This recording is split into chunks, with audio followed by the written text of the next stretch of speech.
My question is for Joseph. One of your main part in the movie is with very amazing visual effects.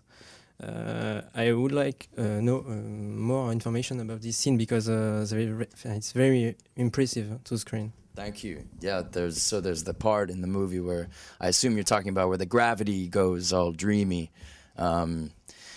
This was just about the hardest thing I've ever done in my life, physically, and maybe the most fun I've ever had in my life physically, with my clothes on, and haha,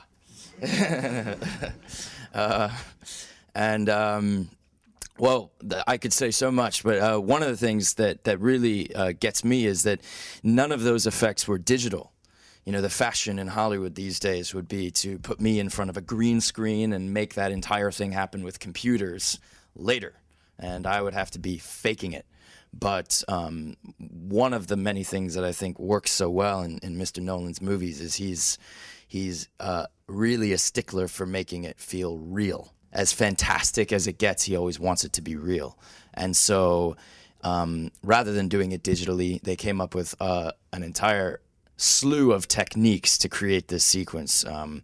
They built several versions of that set, one of which rotated 360 degrees. It was this enormous contraption, 4 stories tall, that had that corridor in the middle and all these gears and engines around it so they could spin.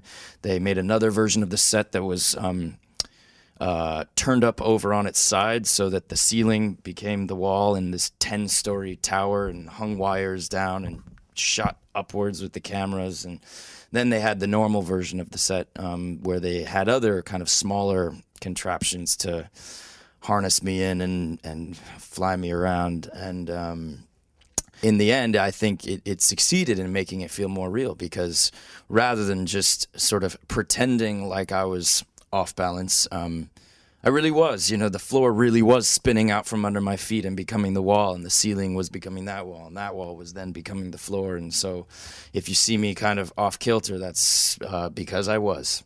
I got a question to Cillian. It's you're used to strong characters, leading characters, like in Sunshine or 28 Days Later, and here you're like a victim, weak character. How did you live this for you? I thought it was just a brilliantly drawn character when I read it, because I guess in the kind of like vernacular of a heist movie, he is like the mark or the target, and generally in those types of films they're not particularly interesting, really. They serve a purpose, a dramatic purpose, but in this movie he's got a lot more layers and a lot more light and shade to him.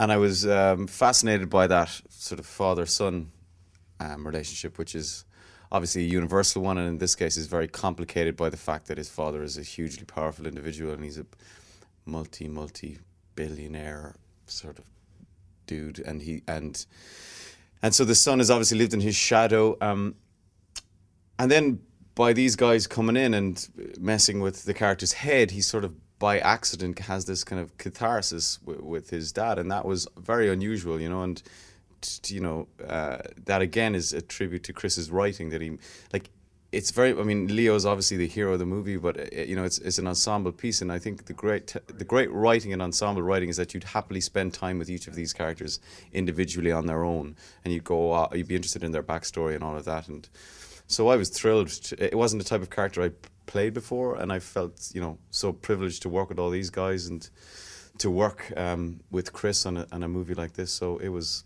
a blast.